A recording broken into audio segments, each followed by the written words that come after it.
जय श्री ओम नमस्ते। जय श्री ओम नमस्ते। नमो अनंताय, नमो सिद्धाय, नमो आर्याय, नमो विद्याय, नमो सर्वजनाय।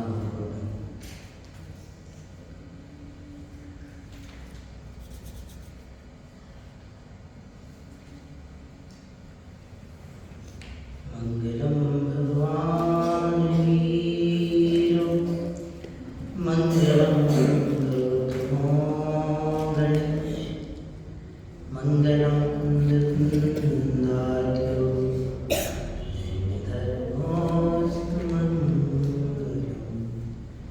सर्वमंगलमांगल्यं सर्वकल्याणकारिकम् प्रधानं सर्वधर्माणां जयं जयतु शास्त्रम्, जयं जयतु शास्त्रम्। तीन भुवन में वीतराग के ज्ञानता, शिव स्वरूप शिव का नमो त्रियोग समालिके। अहिंसा परमो धर्म की, पंचवार्य भगवान की, पंच परमेष्टि भगवान की। हमारे समक्ष कविवर पंडित दौलत राम जी द्वारा विरचित ग्रंथ श्री छेड़ाला जी विराजमान है। छेड़ाला जी की प्रथम ढाल में संपन्न हो गई, दूसरी ढाल हम पढ़ रहे हैं। कल हमने कुछ बातें दूसरी ढाल की प्रस्तावना स्वरूप आपके बीच में कही थी। ढाल का महत्व ही यह है कि वह सुरक्षा का काम करती है। ढाल का महत्व भी यह है कि वह सुरक्षा का काम करती है, संरक्षण प्रदान करती है, हमें शत्रु पक्ष के वार से बचाती है। युद्ध में हम देखते हैं कि जो शत्रु दल होता है वह हमारे ऊपर जब हथियारों से तलवारों से वार करता है तो उस तलवार के वार से बचने के लिए जिसका प्रयोग करते हैं उसको ढाल कहते हैं। तो ऐसे ये ढाल छेड़ालाएँ जो हैं ये भी ढाल है। ये माया, मिथ्या, मोह, राग, द्वेष, क्रोध आदि समस्त विकार, ये सब क्या है? हमारे शत्रु हैं। इन सब से बचाने की प्रेरणा जिससे हमें प्राप्त होती है वो है ये छेड़ाल। ऐसे इस छेड़ाल की पहली ढाल अपनी कंप्लीट हो गई है। पहली ढाल में पहला सोपान अपने को प्राप्त हुआ कि हमने ऐसे ऐसे दुख भोग लिए। कैसे कैसे दुख भोग लिए? तो उसके लिए पूरी छेड़ाल की पहली ढाल अपन ने पढ़ ली है। तो जितने जितने दुख वहाँ पड़े वो अपन ने सब भोग लिए। अभी उनमें से भी कुछ दुख अपन यहाँ भोग रहे हैं कि नहीं भोग रहे हैं? कौन सी गति के दुख भोग रहे हैं? मनुष्य गति के अपन यहाँ दुख भोग रहे हैं। अब दुखी होने के नाम पे भी अपन ने दुख की परिभाषा थोड़ी बना रखी कि अपने को शरीर में कोई चोट आ जाए, बीमारी हो जाए, ऑपरेशन हो जाए, बॉडी में थोड़ी सी कोई मिस्टेक आ जाए तो वो अपने को दुख लगते हैं। शरीर में कोई कष्ट हुआ तो वो कष्ट अपने को दुख नजर आते हैं। लेकिन शरीर के कष्ट नहीं है, इससे भी भयंकर कष्ट है मोह, राग, द्वेष आदि विकारी भावों के। मोह से बड़ा भयंकर कष्ट दूसरा नहीं है। सबसे बड़ा कष्ट है यदि हम सबको, तो वो है मोह का।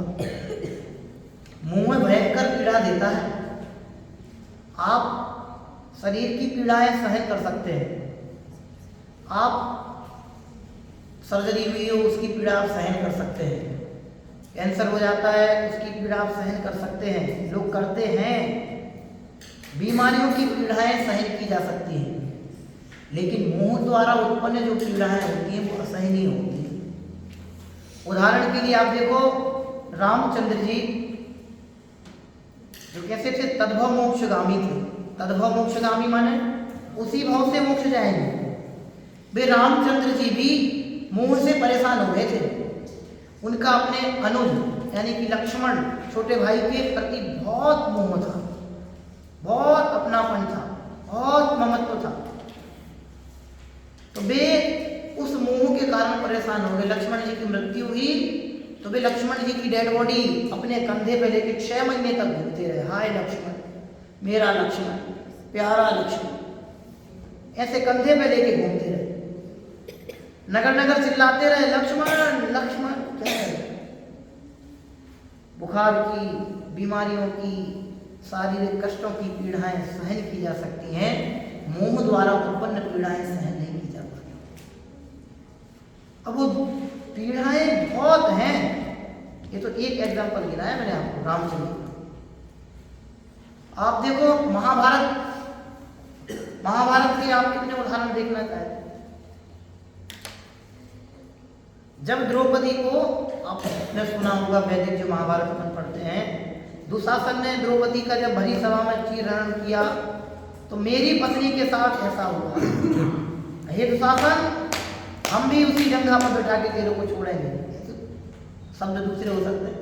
प्रतिज्ञा की थी, नहीं की थी? किसने? भीम ने।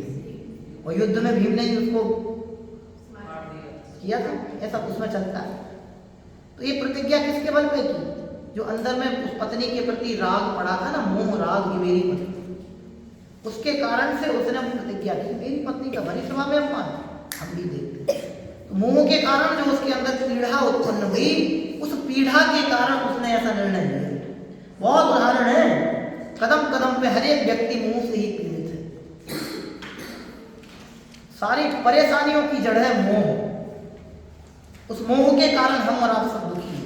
वो मोह अपने को दिखता नहीं है ना, होता सबको है, दिखता नहीं है। हम सबको भी मोह की बीमारी है, लेकिन हमें दिखती नहीं है, लगती नहीं है। दुख के नाम की परिभाषाएं हमने दूसरी डिफाइन करके रखी हैं, इसलिए वास्तव में दुख का जो कारण है उस मूल कारण तक हम नहीं पहुंच पा रहे। उस दुख के मूल कारण तक ले जाने के लिए छह डाला है कि भाई 4 गति 84 लाख योनि रूप जो संसार है, उस संसार में अनंत दुख है। उस अनंत दुखों का कारण क्या है? दुखों के कारणों के नाम पे हमने बहुत सारी कल्पनाएं करके रखी हैं। कल हमने आपसे कहा था, सुविधाओं के होने ना होने से सुख दुख का कोई संबंध नहीं है। किसी के पास 1000 प्रकार की सुविधाएं हैं, लेकिन वो 1% भी सुखी नहीं है। लेकिन झुग्गी झोपड़ियों में निवास करने वालों के पास 1% भी सुविधाएं नहीं है, फिर भी 100% सुखी, 100% सुखी देखे जाते हैं। कोई मतलब नहीं, आंधी आए या तूफान आए मस्त प्रसन्न रहेंगे।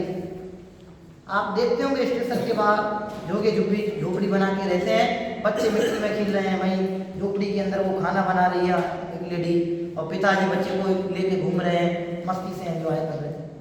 अपन एसी में जाते हुए भी दुखी बने रहते हैं, यार सीट कंफर्म नहीं हुई, वेटिंग में रह गई, कितना पैसा, बने रहते कि नहीं बने? तो सुविधाएं होने से सुख दुख का कोई संबंध नहीं है। सुविधाओं में सुख नहीं लगना यही दुख को दूर करने का उपाय है। सुविधाओं में सुख नहीं लगना यही दुख को मिटाने का उपाय है।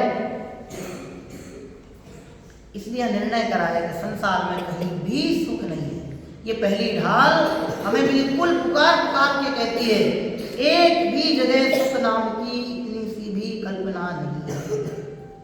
संसार में कोई भी सुखी नहीं है और कोई भी अपनी गलती के बिना दुखी नहीं है। जितने भी दुखी हैं वे सब अपनी गलती से दुखी हैं। इसलिए सुखी जिन्हें होना है वे अपनी गलती सुधार कर ही सुखी हो सकते हैं। सुखी कोई कर नहीं सकता। हमारे दुखों को कोई भगवान नहीं मिटा सकते दुनिया में, फिर इनके अलावा और कौन मिटा पाएगा? ये भगवान, तीर्थंकर, अरे तीर्थंकर छोड़ दो, सिद्ध जिनके आठों कर्म नष्ट हो गए सिद्धालय में विराजमान हैं, वे सिद्ध भगवान भी हमारे दुख दूर करने में 1% भी समर्थ नहीं है। फिर आप सोच के देखो, इसलिए वो दुख का कारण जानना जरूरी है। जिन्हें दुखों को मिटाना है उन्हें दुख का कारण जानना जरूरी है, और जिन्हें दुख नहीं मिटाना है तो तथास्तु, भोगो दुख, खूब भोगो, एक बार नहीं 4 बार तथास्तु, खूब भोगो। किसको पढ़िए? अपनी समस्याएं तो अपन सुलझा नहीं पा रहे, दूसरों की समस्याएं कहां तक सुलझाए, ऐसा सोचते हैं लोग। लेकिन कल मैंने आपसे कहा था, इस पंचम काल में जिनवाणी ही अपने को सहारा मिली है।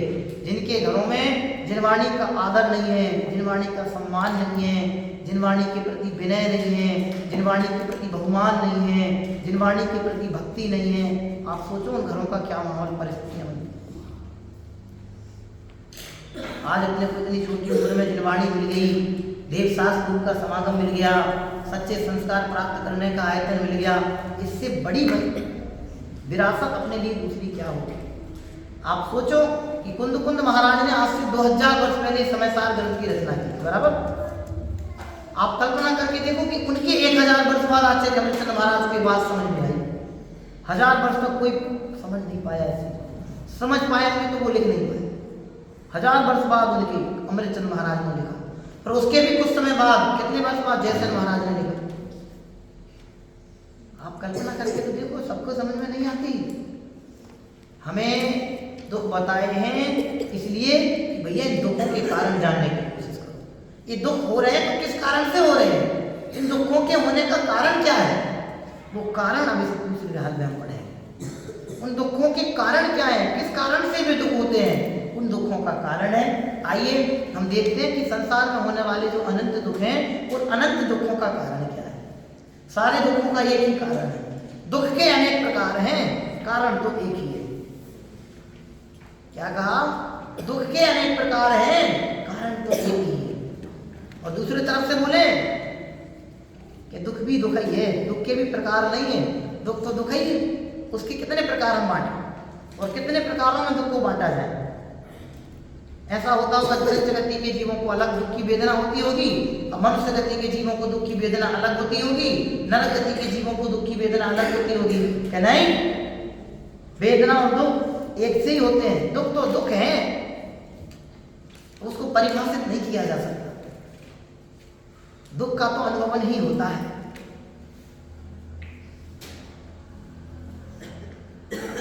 दुख का तो अनुभव ही होता है।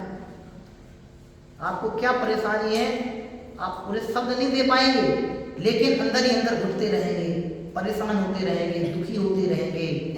होता नहीं होता है, कभी कभी ऐसा हो जाता है। हम अपनी पीड़ाएं कह नहीं पाते, लेकिन अंदर से परेशान रहते हैं, टेंशन में बने रहते हैं, डिप्रेस्ड होते रहते हैं, नई नई प्रॉब्लम क्रिएट होती रहती है।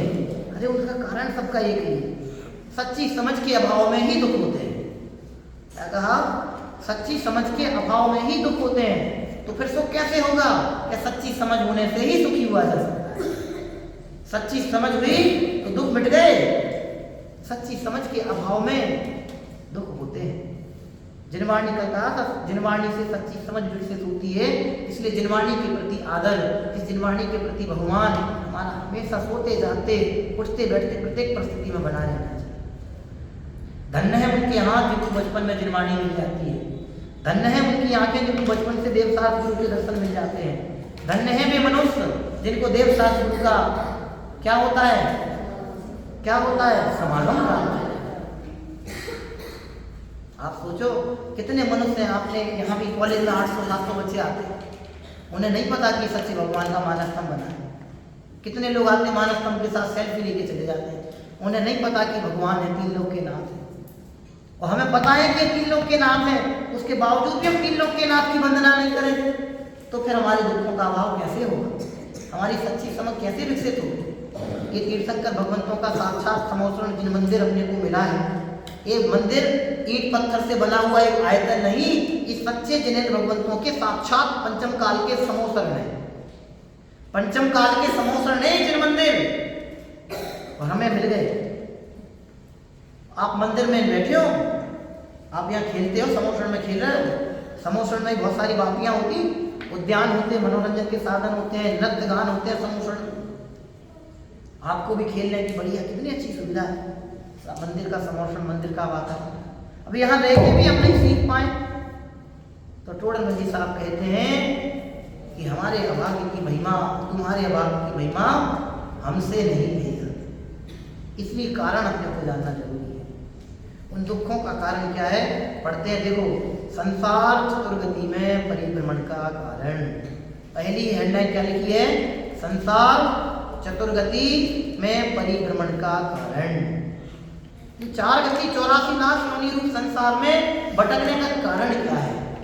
कल कहा था एक सिद्धांत जिनागम का, क्या कहा था कि कारण के बिना कार्य नहीं होता, बिना कारण के कोई भी कार्य नहीं होता। दुख रूप जो कार्य हुआ है तो इस दुख रूप कार्य के होने में कोई ना कोई नियामक कारण है। ये बल्ब जल रहा है तो ये बल्ब क्यों जल रहा है? ये नहीं जल रहा, ये जल रहा है, तो इस बल्ब के जलने का नियामक कारण कौन? मोटे मोटे बहुत सारे को गिना सकते हैं। एक कारण का इसका स्विच ऑन है, उसका स्विच ऑन नहीं, तो ये साधारणतः अपन बोल सकते हैं ना इसको, इसके जलने का कारण कौन? इसका स्विच ऑन। अब स्विच भी ऑन है और लाइट भी नहीं जल रही, फिर तो उसका फिर मूल कारण भैया उसमें इलेक्ट्रिसिटी का अभाव है, उसमें वो प्रॉपर नहीं जा रही, कहीं ना कहीं मिस्टेक है, फॉल्ट है। हो सकते कि नहीं हो सकते? ऐसी बेटे बिना कारण के कोई कारण नहीं है। यदि हम दुखी हैं तो दुखी होने का कोई ना कोई कारण है, दुखी होने का कोई ना कोई कारण है। बिना कारण के कोई दुख नहीं हो सकता और बिना कारण से कोई दुखी नहीं हो सकता। बिना कारण के कोई दुख नहीं है और बिना कारण के कोई दुखी नहीं हो सकता। इतने सारे दुख गिनाए, इन दुखों का कारण क्या है? तो इन सारे संसार के दुखों का कारण 2 लाइनों में गिना है। कितने बड़े संसार के? 4 गति और 84 लाख योनि रूप संसार के कारणों को सिर्फ 2 पंक्ति में गिना है, सिर्फ 2 पंक्ति में गिना है। 4 गति 84 लाख योनि रूप दुखों के कारणों का वर्णन कितने पंक्ति में? 2 पंक्ति, और 2 पंक्ति के भी 3 शब्दों में। देखो पंक्ति पढ़ते हैं, मैं पढ़ूंगा उसके बाद आप लोग पढ़ना। पुस्तक सबके पास है? हाँ, बहुत अच्छे से पढ़ना है ना। ऐसे मिथ्या दृग ज्ञान चरण बस भ्रमत भरत दुख जन्म मरण।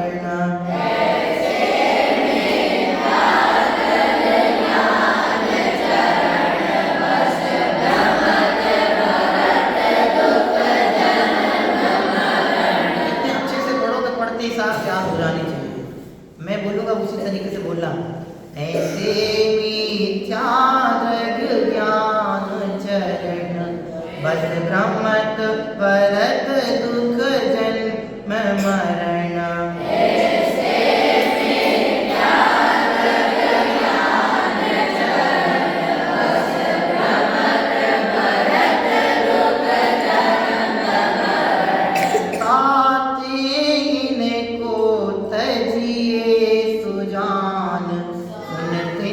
संक्षेप कहूँ बखान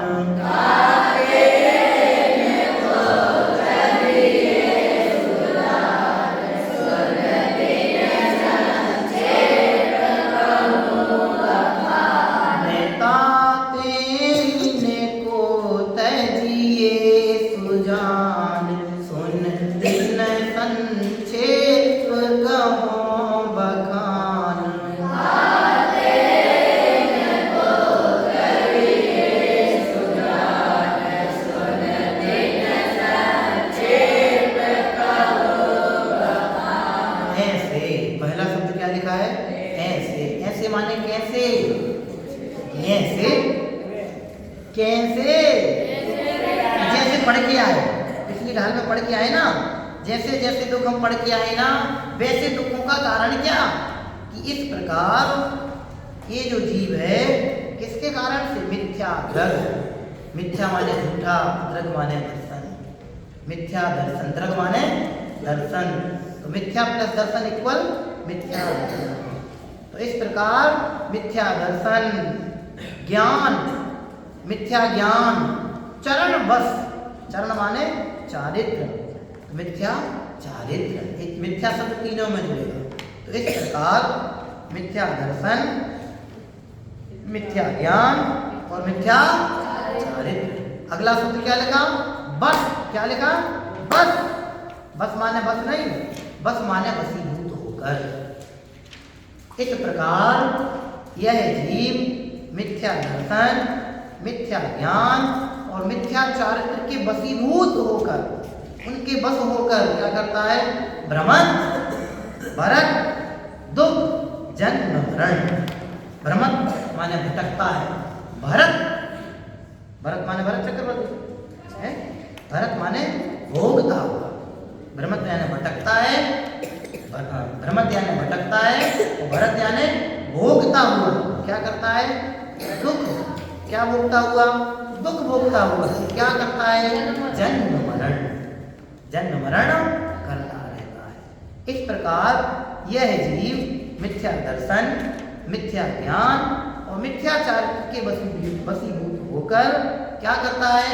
दुख भोगते हुए जन्म मरण करता रहता है।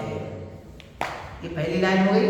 फिर से इस प्रकार यह जीव मिथ्या दर्शन, मिथ्या ज्ञान और मिथ्या चारित्र के वशीभूत होकर भटकते हुए दुख भोगता हुआ जन्म मरण करता रहता है। ताते, ताते मतलब इसलिए क्या करो? इनको, किनको, किनको, इनको, किनको, जो ऊपर गिना है। कौन? मिथ्या दर्शन, मिथ्या ज्ञान और मिथ्या चारित्र। इनको माने इन तीनों को माने किनको? मिथ्या दर्शन, मिथ्या ज्ञान और मिथ्या चारित्र को क्या कीजिए? तजिए। ताते इनको तजिए, तजिए पे बल दिया, तजिए। जो दुख के कारण है उनको तजिए, ऐसा नहीं कर रखिए। रखिए कह देते तो क्या होता? रखिए कह देते तो क्या होता? वापस दुखी होते। दुख का कारण गिनाने ना, कारण क्यों बताया जा रहा है कि ऐसे दुखों को प्राप्त नहीं हो, इसलिए क्या लिख रहे हैं? ताते इनको तजिए सुजान, तजिए छोड़िए, दुख के कारण है, इनको रखिए मत। जहर कितना सा खाना चाहिए? अरे कितना सा खाना चाहिए? जहर नहीं खाना चाहिए। क्यों? थोड़ा सा तो जहर तो खा सकते हैं, इतना सा, चुटकी भर। अरे इतना सारा नहीं खिला रहे, इतना सा टेस्ट कराएंगे, जीभ से छुलाएंगे, जीभ से थोड़ा सा नहीं, नहीं। अरे जहर इतना सा भी नहीं खाना चाहिए। क्यों? कोई गारंटी नहीं कब मर जाओ। अरे कई चीजें ऐसी आती ना, हाथ लगा लो ना अपन, तो लोग मना करते हैं आंखों में मत लगाना, आंखों में। अरे एक बार लगा के तो देख लें। अरे एक बार लगा के मत देखो। क्यों? पता नहीं कब रोशनी चली जाए। समझ आए? इसलिए लिख रहे हैं ताते को तजिए, छोड़िए। कैसे छोड़िए? सुजान, सुजाने सम्यक प्रकार से, भली भांति, जान यानी जानकर, अच्छी भली प्रकार से उनको दुखों का कारण जान करके क्या कीजिए? छोड़िए। और आगे क्या लिखा? इसको ने तीन संक्षेप कहूं बखान। अब कारण तो बहुत सारे हैं, इसलिए हमने जो इनको संक्षेप में गिनाया है इनको सुनो और इनका ही मैं वर्णन यहाँ से कर रहा हूँ।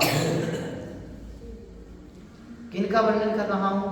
कि जिन अनंत दुखों को यह जीव संसार में हो रहा है, ऐसे मिथ्या दर्शन, मिथ्या ज्ञान और मिथ्या चारित्र, इनको सुजान भली भांति अच्छे प्रकार से सम्यक तरीके से दुख का कारण जान करके इनको छोड़ो। अब इनका ही संक्षेप में वर्णन में यहाँ करता हूँ। पढ़ो जरा एक साथ। ऐसे मिथ्या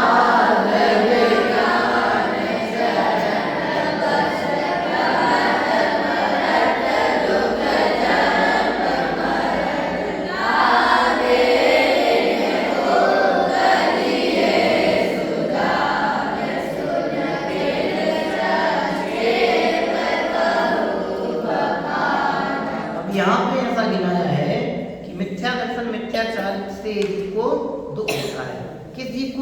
है कि समस्त संसारी जीवों तो मुझे होता है कि नहीं होता है?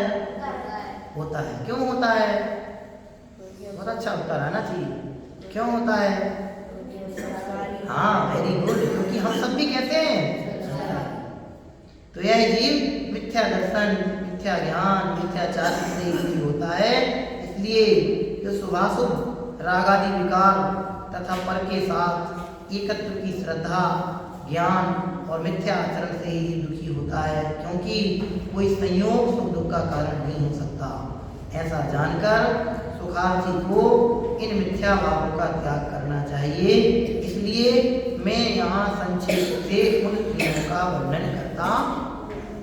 अब यहाँ क्रमशः एक एक करके इनका वर्णन आएगा कि मिथ्या दर्शन क्या है, मिथ्या चारित्र क्या है, मिथ्या ज्ञान क्या है। जो भी सुखार्थी हैं, सुखार्थी माने सुख की जिनको इच्छा है, सुख की प्राप्ति की जिनको अभिलाषा है, उन सबको इनको पढ़ करके इनको छोड़ने का प्रयास करना चाहिए। हम सब भी अपने दुखों का कारण मिथ्या दर्शन, मिथ्या ज्ञान, मिथ्याचार को जाने, निश्चित ही हम और आपको सच्चे सम्यक सुख की उपलब्धि होगी। सुख का मार्ग प्रगटे, ऐसी भावना के साथ अभिप्राम लेते हैं। ओम नमः शिवाय।